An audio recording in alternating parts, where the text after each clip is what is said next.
Saya berusaha Pak, setiap hari saya merenungi kata sabar itu loh Pak. Sampai ya mungkin pernah ya karena namanya manusia ya, kondisi ekonomi juga lagi benar-benar eh, jatuh gitu kan. Oh iya Pak, ya saya setelah itu saya belajar memahami ya Pak ya.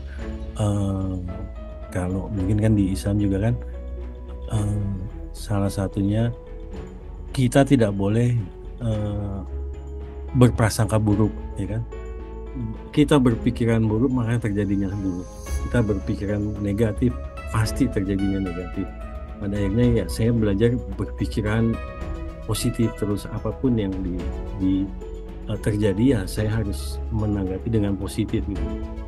Dampaknya sangat besar Pak.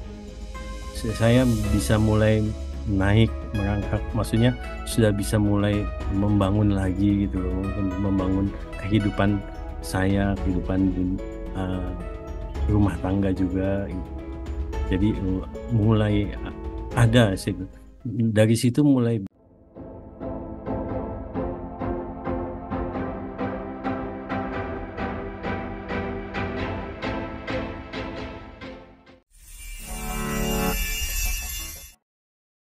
Ya, halo apa kabar pemirsa Rumah Sehat Nuswantara?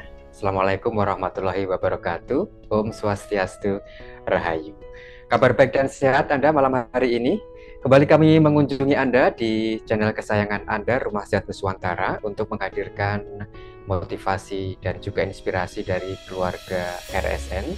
Dan malam hari ini kita ingin menghadirkan satu perjalanan hidup seorang anggota Rumah Sehat Nuswantara yang pernah menghadapi badai dalam kehidupannya.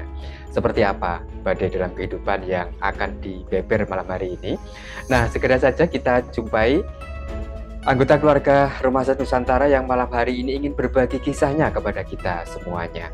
Bagaimana kesadaran ini sangat diperlukan ketika kita menghadapi badai kehidupan dan melewatinya, sehingga kita tetap bisa merasa bahagia dan bersyukur atas apa yang menimpa atau terjadi pada diri kita. Kita akan menuju ke Bogor untuk menjumpai Pak Danis. Ya, halo, assalamualaikum Pak Danis, apa kabar? Waalaikumsalam, selamat malam Pak Sen. Ya, selamat malam Pak Danis. Ya, sehat ya Pak? Alhamdulillah saya. Iya.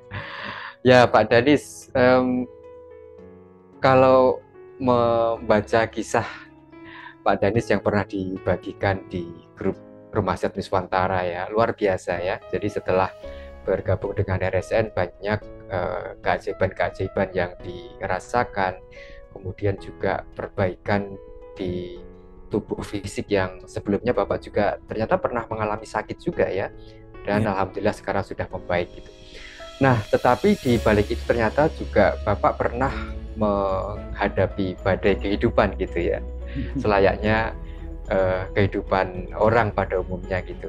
Nah, apa Pak fase paling berat yang pernah Pak Danis hadapi waktu itu?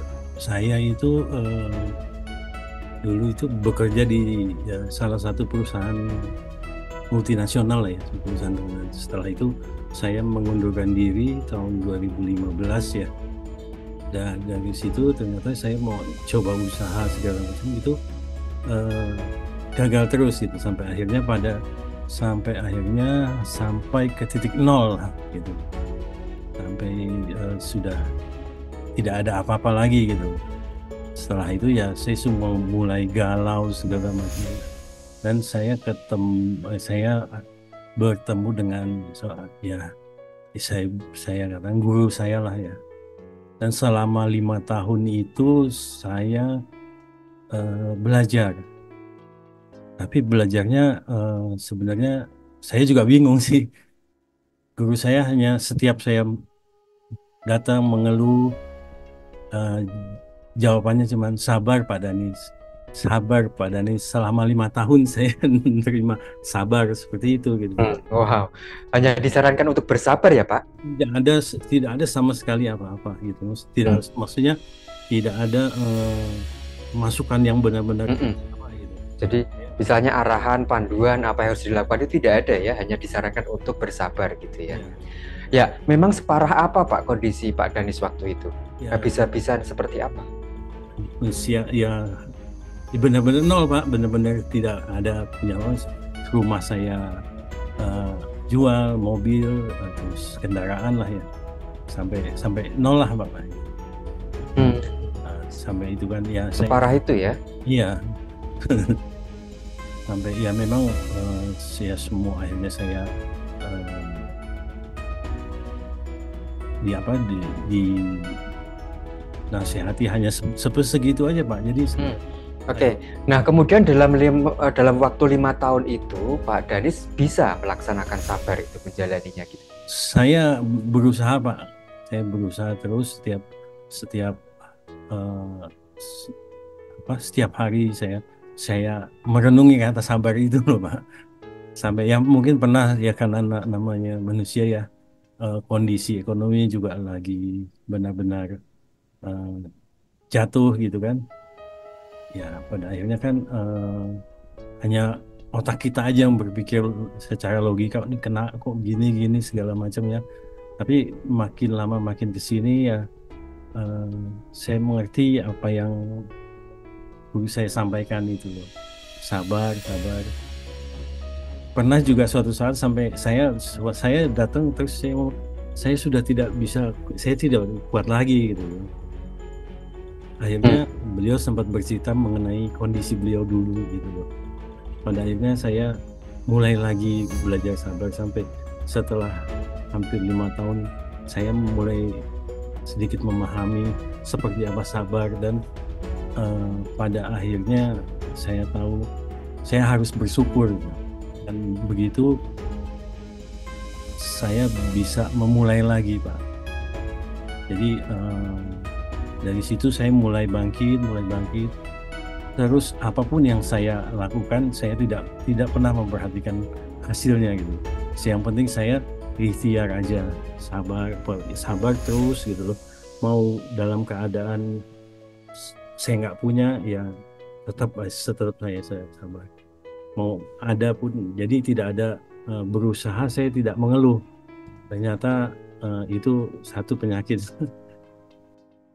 Ya, ya, ya. Jadi dengan pesan agar bersabar tadi, Ya, Bapak aplikasikan dengan tidak banyak mengeluh, kemudian bersyukur gitu ya. ya memahami maksudnya sabar itu seperti apa kan. Sabar itu kan banyak sekali ternyata ya Bang. Sampai akhirnya saya bisa bersyukur gitu loh, Pak. Tantangannya seperti apa Pak? Hidup dalam kesabaran itu.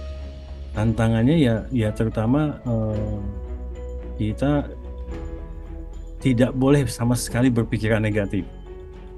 Mau apapun yang terjadi itu sama sekali tidak boleh berpikir negatif. Bahkan apalagi berpikiran putus asa Pak ya. Wah saya harus gimana, karena ternyata dalam kondisi kita sudah berada di bawah dan tertekan, stres, akibatnya kita tidak bisa mikir apa-apa Pak. Makanya setelah itu ya saya belajar begitu, tidak pernah belajar tidak mengeluh, belajar sabar, menahan emosi itu. Ya, oke, oke. Nah, ketika Pak Danis sudah merasa menjalani sabar tadi itu, apakah ada yang dirasakan Pak? Ya pada akhirnya ya saya bersyukur gitu loh. Oh ternyata ini yang buah sabar itu kan seperti ini gitu loh hasilnya. Jadi ya setelah itu ya apapun yang terjadi ya saya terima gitu loh.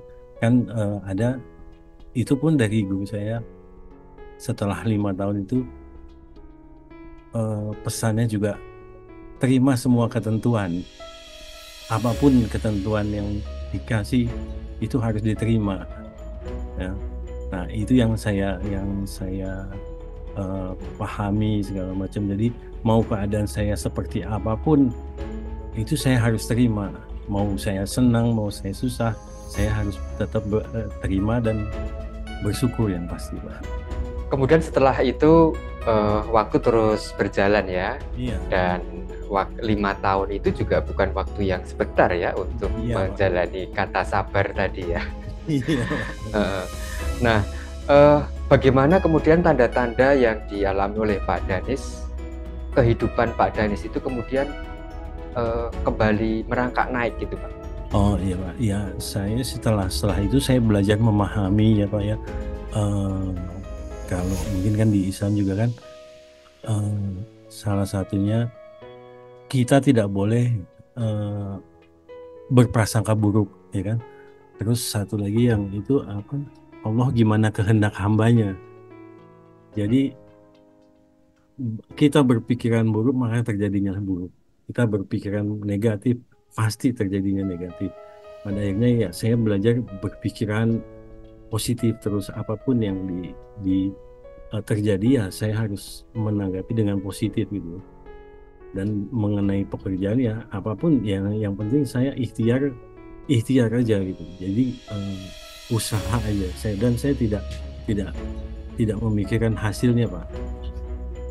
Itu hasil bukan urusan saya lagi gitu. Ya seperti itu sih, Pak. Ya, ya, ya. Jadi Tuhan itu sebagaimana prasangka hambanya ya. Ya benar. Dan ketika kita berprasangka negatif ya itu akan menarik hal-hal yang negatif juga ya. Nah, ini persis dengan apa yang sering kita diskusikan ya Pak, yang sering kita bahas di RSN ya tentang vibrasi ya. Nah, sepertinya sangat pas atau relevan gitu ya. Nah, bagaimana Pak menurut pandangan Pak Danis? Iya benar, Pak. Itu sangat sesuai dengan apa yang ada di RSN. Nah, itu juga dari situ juga sebelumnya saya juga belajar lah, Pak. Kan yang seperti saya katakan firman firman Allah itu benar, Pak. Maha benar Allah ya dengan segala firman-Nya. Nah, dari situ saya juga belajar memulai benar-benar meyakini bahwa semua yang ada itu benar. Seperti contohnya ya kan, Pak, Allah tidak akan menguji hambanya di luar batas kemampuannya. Itu sebenar-benar saya yakini benar-benar, dan saya tidak mau tidak yakin gitu, Pak. Jadi meskipun badainya atau himpitan masalahnya sangat berat, itu Pak Danis tetap merasa bahwa apa yang menimpa itu tidak akan melebihi batas kemampuan Pak Danis sendiri gitu ya. Kan itu sudah janji Allah, Pak. Ya kan, ya itu yang saya pahami bahwa itu benar. Allah tidak mungkin bohong sama saya gitu, ya kan. Ya dari situ saya mulai belajar juga mengenal, istilahnya belajar mengenal diri lah, Pak ya. Mengenal diri, terus ya selanjutnya ya menjalani apa yang sudah diperintahkan saja gitu. Jadi saya menikmati saja gitu loh, menikmati terus menjalani ya, mensyukuri aja setelah itu. Oke. Nah, dengan menjalani itu semua Pak Danis, apakah ada dampaknya dalam kehidupan Pak Danis dari yang saat itu terpuruk di titik nol misalnya, itu kemudian apakah memang ada dampaknya? Dampaknya sangat besar, Pak.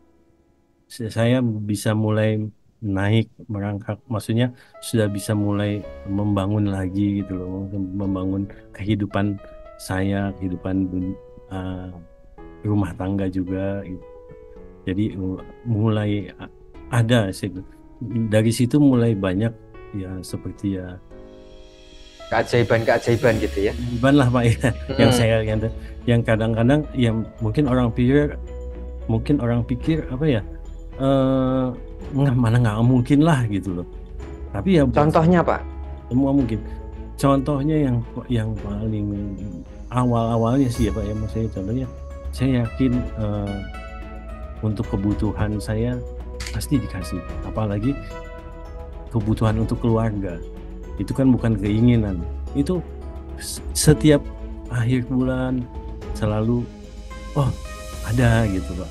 Memang awal-awalnya kan kebutuhan untuk sekolah segala macam ya, mungkin karena seiring dengan saya belajar memahami semuanya itu ada aja.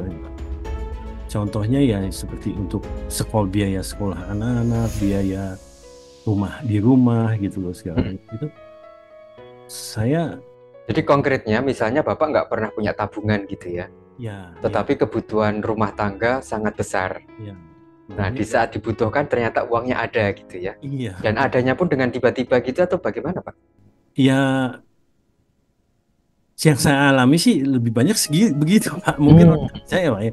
Kan mungkin saya memang bekerja di rumah ya Pak. Ya mungkin ada untuk pemasukan ya bisa dibilang ya sedikit lah ya. Tapi kalau untuk dihitung secara matematika logika itu untuk sebulan itu nggak akan jauh lah Pak. Tapi ya saya paham, saya ikhtiar aja.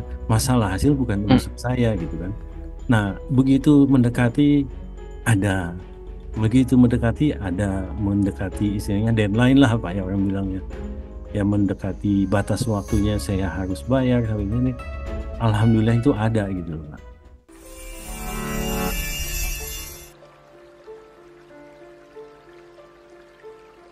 Banyak